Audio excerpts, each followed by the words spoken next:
একদা হযরত খাদিজা রাদিয়াল্লাহু তাআলা আনহা ফজরের নামাজের পর জিকিরের মুরাক্কাবায় বসে দু চোখের পানি ছেড়ে দিয়ে অজরে কান্না করছিল। এই সময় ছোট্ট হযরত ফাতেমা রাদিয়াল্লাহু তাআলা আনহা মা খাদিজার ঘরেই ছিলেন।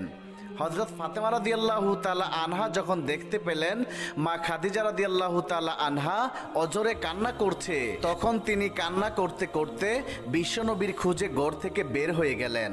হযরত ফাতেমা রাদিয়াল্লাহু তাআলা আনহা নবীজির কাছে এসে দেখলেন নবীজি মক্কা শরীফের পাশে জিকিরে মশগুল রয়েছেন।